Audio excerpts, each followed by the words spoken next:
We at Paxful believe that everyone should have a way to pay bills, purchase goods, send money, and build your own business with Bitcoin. On Paxful, there are more than 300 ways to buy and sell Bitcoin. Be part of the peer-to-peer community. Create an account today. What is up, Bitcoiners? It's CK sitting here with Ansel. We got a big smile on our faces. Bitcoin is fighting with 19K, and that is a very good problem to have. That's a very good fight for Bitcoin to be having. And today we are going to be talking about Bitcoin. We're going to be talking about a little bit of central bank updates, some headlines coming out this morning. And we are actually going to focus on last week's episode. It was our interview with Jeff Booth. If you've not listened to that episode, go back, make sure to listen to that first, and then come listen to this episode. But we're going to be, Jeff really laid it out, and I think he did a very good job of breaking down some very nuanced topics that we've been discussing at length for several episodes here. So I think it's worth it for us to kind of tease into some of his points. Before we get into that, though, let's talk about our sponsors. This show is brought to you by Paxful.com. You guys have heard of it about Paxful for quite some time from me. Paxful is the leading P2P exchange. If you want to turn something in the traditional fiat world into Bitcoin and you don't have, traditional banking routes to do it, or you can't just sign up for Coinbase, if you don't live in the West, odds are Paxful is the best way for you to do that. And because Paxful makes a deliberate effort to allow people to plug in anything into Bitcoin, Amazon gift cards, Domino's gift cards, cash, wire, they plug into very, third world banking systems. They do everything they can to plug into Bitcoin. So they've created an amazing network, a P2P network of buyers and sellers. Anywhere you live in the world, you can participate in this P2P economy. There's a lot of money to be made. Go check out Paxful.com/podcast. So that way they know we sent you there.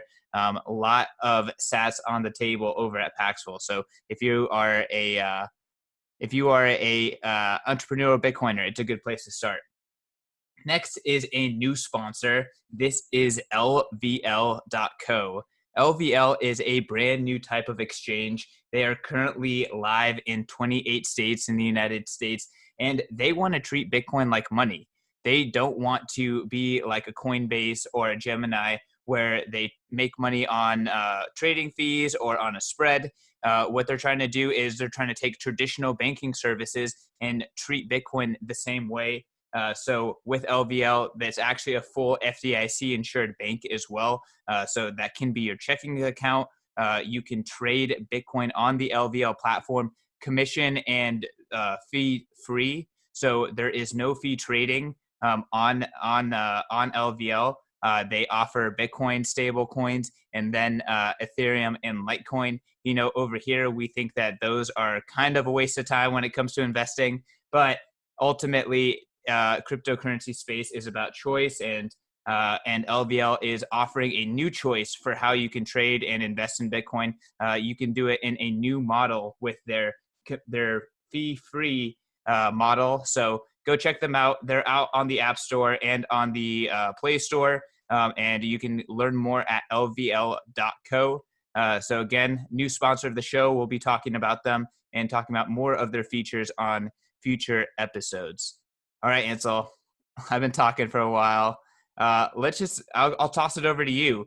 What were your thoughts, I guess, high level on this interview we just had with Jeff Booth? Oh, high level. I thought it was great. We asked more than the typical questions that he gets.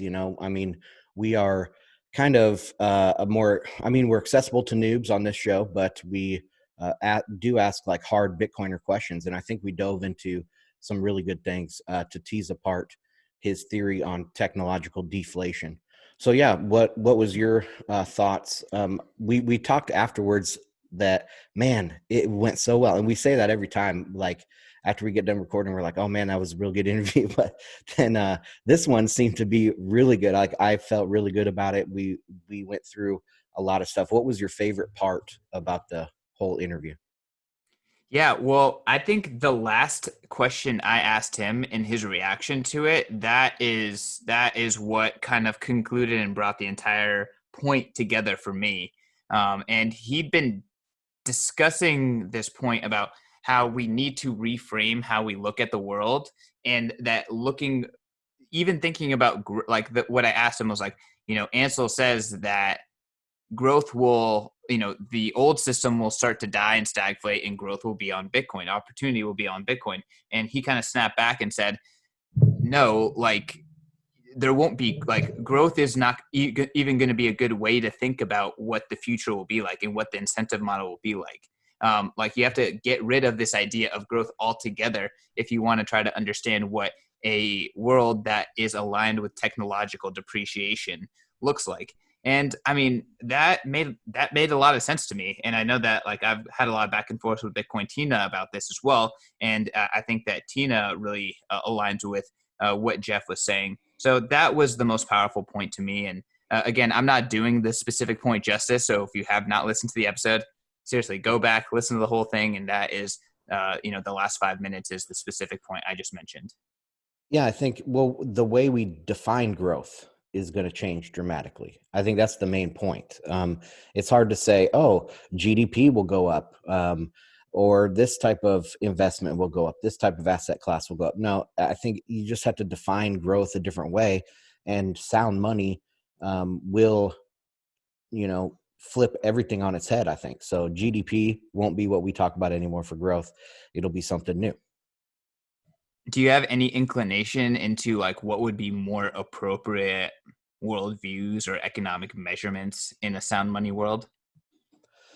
Well, I mean, you can go back to basics and just say demographics, right? When people are feeling well off and people's well-beings are, you have a good feeling of well-being in your society, your culture, your country, even down to the individual bank accounts. Usually um, you have more children, and you have a better demographic structure to society that's more sustainable. Things that, like the boom bust cycle is driven by credit expansion. So we'll still have a business cycle, most likely, right? But it'll be much more muted. It won't be like a crisis that we have to save the financial system. It will be these periods of deleveraging and reflation kind of. So yeah, that's what I would say. Demographics are the biggest thing. Yeah, that makes sense because demographics is kind of like everything that human society is doing. Like if you were to sum it up as like one total like endpoint is like how well the society is doing, you can look at, how well is it reproducing itself, how well is like, it kind of is maintaining its forward march. Like that does sound like an ultimate measure. And if you were to like use demographics to judge our current economic system, kind of across the board, you can see that we're failing everywhere except for in the complete third world. Yeah, I mean, every place that has seen a big boom over the last 30 years. So this would be the BRICS, the emerging markets, China. I mean, China might be a bad example for this, but they, yeah, their demographic structures are better. But the U.S. is best out of like the Western society. So that does, like, European demographics are horrible. Japan, horrible.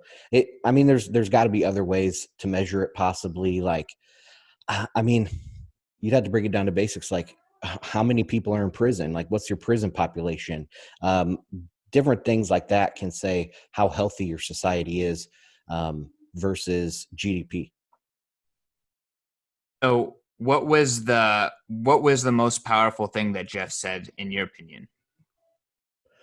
Well, I really liked diving down into the misallocation piece.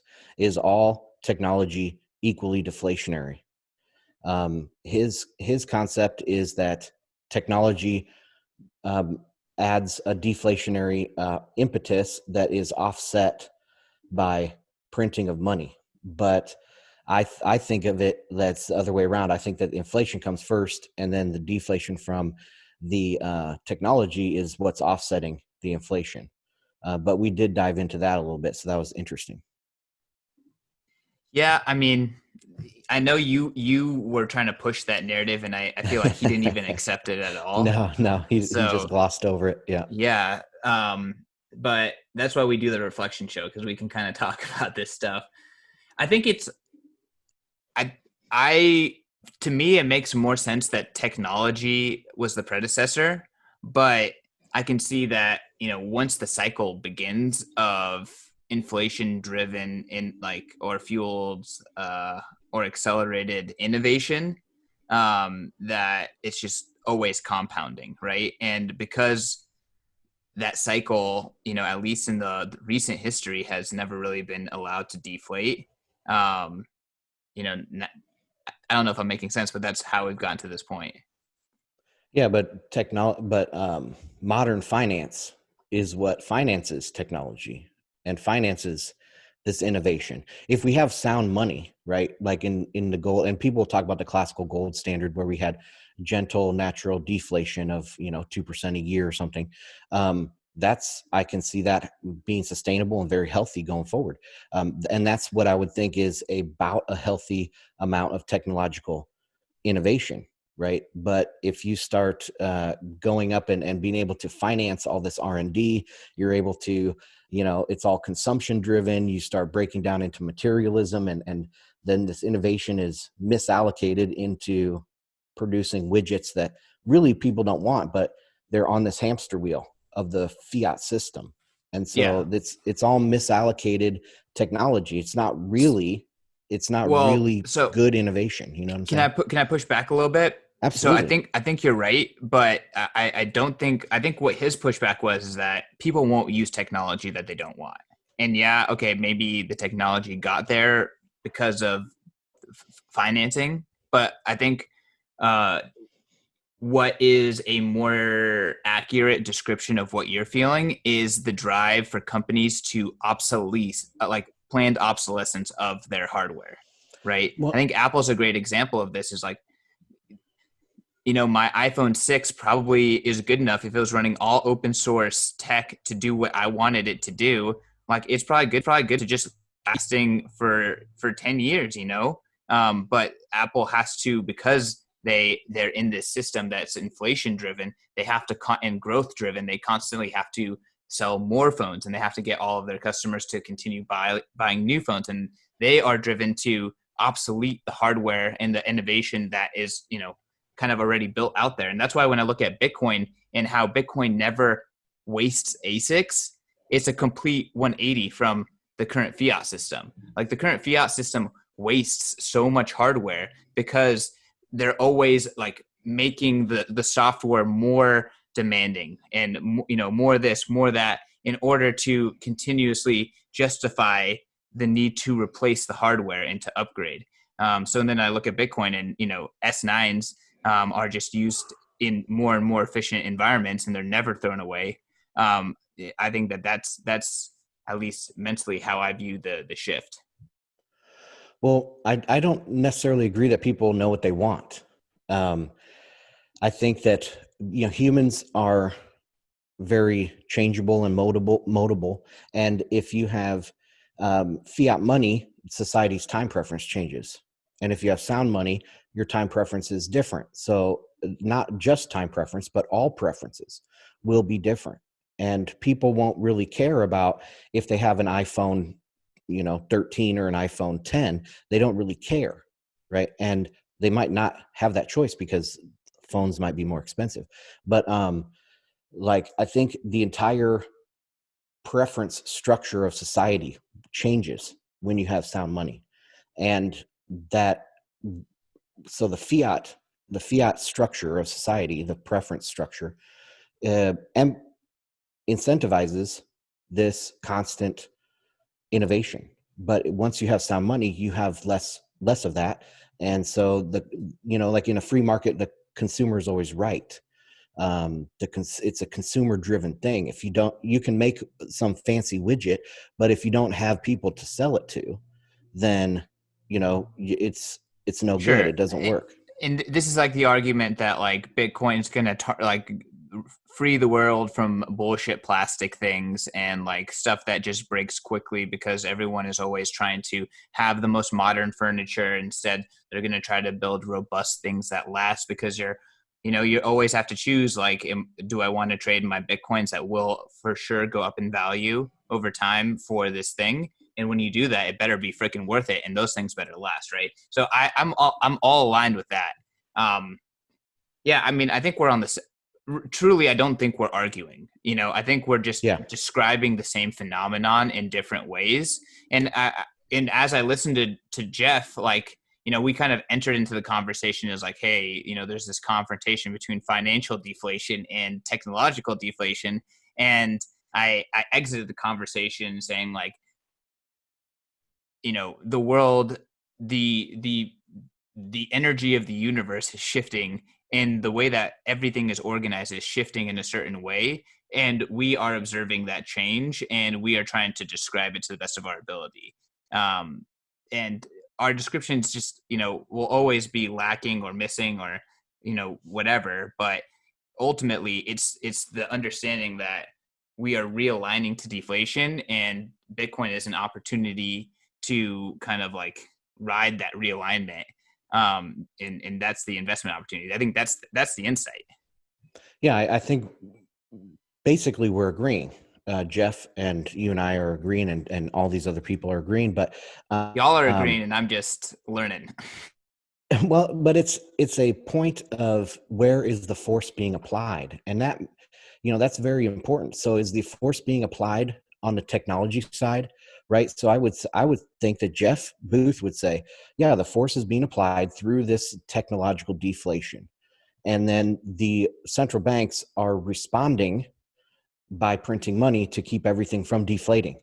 Where I'm saying it's the opposite. I'm saying that the force is being applied through the inflation or through the type of money that we have, and the technology innovation is a response to that inflation. So we agree on what's happening, but we disagree on where is the force being applied, and that has big consequences when you try to think about the future, where we go from here. And that's where we kind of ended the show when we transitioned into a Bitcoin future and culture and society and stuff. I mean, that has huge consequences when you start trying to predict the future, which I think we all do, right? That we all are interested in what the future has in store for us. Yeah, I'm the most, I guess, scared writer ever, but I have a massive backlog of like thinking that I've been doing about like a Bitcoin future and a Bitcoin standard and how that affects people and how people organize around truth and things like that. So there's a lot of content I need to be putting out via Bitcoin Magazine about that. But I'm just right now, I'm just sitting on all that stuff and like trying to build up the confidence to actually ship. But ultimately, like when we do think of like a world under a Bitcoin standard, like I think one of the best quotes I heard is actually from Bitcoin Sign Guy. So famous photo, famous meme. This guy pops up right behind Janet Yellen during the hearing saying with a like notepad that said "Buy Bitcoin." Super smart guy. Oh my gosh. Yeah, he's extremely, extremely articulate and well thought out. But I was interviewing him for POV Crypto, and he said Bitcoin is a technology of stasis. Like Bitcoin, it is about maintenance. It's about like maintain, like kind of like preserving what is. And I was thinking about like there's this quote that's like, when when the right idea meets the right moment, it becomes unstoppable, something along those lines. And like, I think at some point in time, like the inflation driven technology, whether those technology first or inflation first, like that was the right move for society. Like that actually had a massive utility for society. But we're just getting to the point where now it's becoming toxic, right? And it's almost like we are at this perfect moment where everything is aligned, and now Bitcoin can flip us to this new paradigm. And it's like this idea, this understanding of how the world should be organized, and it's meeting all the lines in order. Yeah, I don't think we have a choice, like how we respond to inflation or different types of money. I think it's kind of natural. So when your society or culture or the world is exposed to fiat currency with a very elastic money supply, then you can then when you add that to competition between nations, so you put that in the context of the Cold War or US versus China or anything, that mercantilism in general, where countries are competing against each other, then you get that drive towards innovation. And even down to the individual level, you get that drive towards innovation. And if there is a possibility that it can happen, then somebody will do it and beat you. And so you better do it, right? So I don't think that there is necessarily a choice. Um, Same goes with sound money. I agree that it's for sustainability, but again, I don't think we necessarily have a choice in that either. We would just the type of money that we use affects you on a subconscious level, affects society in a way that they make decisions. We make decisions towards a more sustainable type of capital structure, and that I think is a good thing right now, especially in the world. No, absolutely. And that's why I'm so bullish. Again, like I think the world needs Bitcoin. Like I think that the shift to stasis is healthy. And like if you look at a lot of the concerns that people try to solve with political means, Bitcoin solves them, right? Much more effectively, much more, to the point. So I'm just excited to see resolution. And I think Bitcoin offers that. Absolutely. I could say a lot about the recent stuff with the free speech on Twitter and all those things, but I don't think we want to get into that. Yeah, well, I mean, let's jump into central banks, right? So Bitcoin is a solution to the central banking problem. There's been several highlights and headlines coming out earlier today. Today is Tuesday, December 1st. Ansel, do you kind of want to run us by the news feed? Yeah, there's two kind of things that jumped out at me. This Christine Lagarde is now embroiled in this scandal or some controversy. There were some phone calls made prior to some policy decisions, and that is, just smacks of cronyism. So these people that are highly connected, they get a phone call from Christine Lagarde before some sort of policy decision is announced to the market. So that's just really bad. And the next one is Powell and Steve Mnuchin. They testified in front of Congress. They're pushing a lot of this, I guess, onus back onto Congress, saying, look, we've done all we can with what power you've given us. It's now on you guys to do something. And they're trying to push back. Congress is trying to push back on them, saying they need to do more, et cetera, et cetera. So it's just interesting. Update on the two most powerful central banks. I don't know. I think the U.S. central bank is in a much better position right now, not only because it's the world reserve currency, but because I think Powell is a very level-headed person, and it seems like Lagarde is corrupt through and through.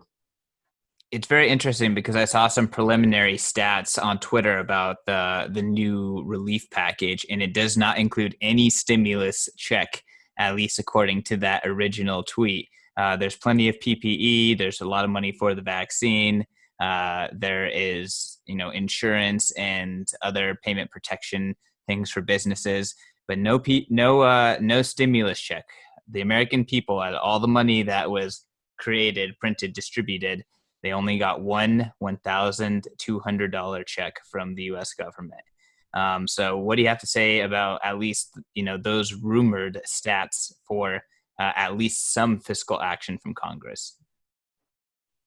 Well, that's the easier route for corruption too, right? Like we heard a lot of businesses that were getting bailouts or getting grants. That was where all the corruption was. I don't think you heard people saying like, oh, they added a child into their household to get an extra check from the government. So yeah, it's just interesting. They go down the most easily corruptible route. It's typical. I guess we're not getting our Bitcoin buying check because we would just put that right into Bitcoin, I think. So do you think that the populace will stand for that? Like people are hurting. Like there's no question about it. Like the thought of lockdown 2.0, I feel like is very bearish. It doesn't seem like the stock market is forecasting that, as Zoom tumbles today significantly and other lockdown stocks take hits. But for what it's worth, people have been absolutely and utterly wrecked by this entire year. What does the fact that there's no stimulus money at all mean for them? Yeah, I mean, obviously it's bad. I don't know what the solution is. This probably going to lead to civil unrest and riots in the street. And this is not even thinking about what's going on with the, selecting the next president. It's not over by any stretch of the imagination. And so it could get pretty violent in the street. I don't know. I don't know what to say about it other than that. All right. So Ansel thinks potential civil unrest. Mm-hmm. I'm scared. Absolutely. I don't want civil unrest. I mean, nothing's off the table. Like, I do not think that the politicians that are currently and will be in power are in tune with the American people whatsoever. Trump was a symptom of that, and kind of returning back to a Joe Biden, standard, whatever, swamp standard, like that just proves the left doesn't understand what, everyone who voted for Trump was saying. And I don't think it's over. Like, and I think these lockdowns, and it's just not with the zeitgeist. Like, the people don't want it. So, waiting, hoping for the best, and, we'll see what happens. Well, I mean, the next decade is going to be hard times all around the world, no matter who's in power. The next 10 years, when you look at that, it's going to be very hard for everybody in the world. I just saw a stat about people in Africa. It's something like 200 million people have entered extreme poverty this year in Africa. And there's going to be widespread famine in Africa from this. Millions, tens of millions of people will starve. So the next few years are going to be real rough. Let's switch to Bitcoin. There's a lot to comment about here. Right now, we're ranging. It's very volatile right now. Wick down to the low 18,000s, has been as high as the high 19,000s last night. What are you seeing from Bitcoin price action right now, and what is your anticipation for the next few weeks? It's not going to go up in a straight line, and I feel bad for those noobs that come in and they are starting to trade and they're going to go long at the top, and it's going to correct 30% on them. So just buy and hold. That's the best decision, especially if you're brand new to the space. And I think that the market, at least Bitcoin, is a window onto people's thought process in this entire situation that the world is going through. It's interesting that it continues to go up as the underlying fundamentals of the economy go down, and you'd think people wouldn't have the money to spend on Bitcoin, but they do, and it keeps going up. So that's kind of my thoughts on that. What do you think? Yeah. I mean, Brady Swenson from Swant Bitcoin had a fantastic thread titled "Hodl FOMO," where it's like the FOMO is about like people allocating and actually holding on to massive portions of the Bitcoin network and massive percentages of the Bitcoin network. And as the price, goes up, the percentage that you can actually own of the networks quickly becomes out of reach, and that effect creates FOMO for hodling, which amongst institutions, amongst high net worth individuals, and obviously Bitcoin is hyper scarce, so the price action can be rather extreme to the upside because of all those dynamics. Yes, but I don't think anything has changed. We're going to have the same dynamics as last time. We're going to have the same dynamics as before. People are going to come in. There's going to be weak hands. There's even going to be weak hands on the institutional side. So I mean, yeah, it sounds great saying, "Oh, these people are going to put 500 million into Bitcoin," but it's not going to sound so great when they're selling 400 million or something like that, right? So, and of course, you know, you got to think about it as balance sheets as well. So let's say they're going to say, "Okay, we're going to invest 5% of our portfolio into Bitcoin." Well, if that 5% doubles at the end of the year, they have to reallocate, right? That means they have to sell half their Bitcoin to get back down to 5%. So it's going, I mean, there's pluses and minuses for all this stuff. And in the end, of course, Bitcoin is going to continue to march forward. But no, nothing is different this time. It's going to be, I mean, like we were talking before about, it's not going to go to 100,000 overnight. It's going to be hard won, climbing the ladder. Yeah, I mean, I think there will be a moment where Bitcoin just takes off and that's it. It's just the world just all of a sudden reprices. Um, but that's not now. And for Why? throughout the last, Why would you think that? it's just because technology adoption works like that. And because Bitcoin is a finite supply money that is also going through the technological adoption curve, it'll eventually S up. I don't know. And we don't normally see it so profoundly in technology because, you know, there's no price to, you can't invest directly in the value token of the technology going mainstream. But with Bitcoin, it'll be the first thing that we really see it fully. Like you could kind of see it in technology stocks, but Bitcoin is going to be extremely direct and extremely in your face. So I don't know. That's just that's just how I anticipate it. But you know, for the meantime, my entire experience with Bitcoin is the price has always been earned. Every price level has been earned, and yeah, it might shoot past it, but it'll always retest. It'll always retest. Well, I think it also depends on your scale. So like, yeah, I think it could go to 1 million really quickly and then fall back to 100,000 or something. So it's going to be volatile. But that's going to feel like it got up to 1 million all at once, right? But it's going to take a while to steady out and to keep a sustainable market cap. So we'll see, like, does that make sense, or am I I rambling? mean, I think that is 100% true until it's not true.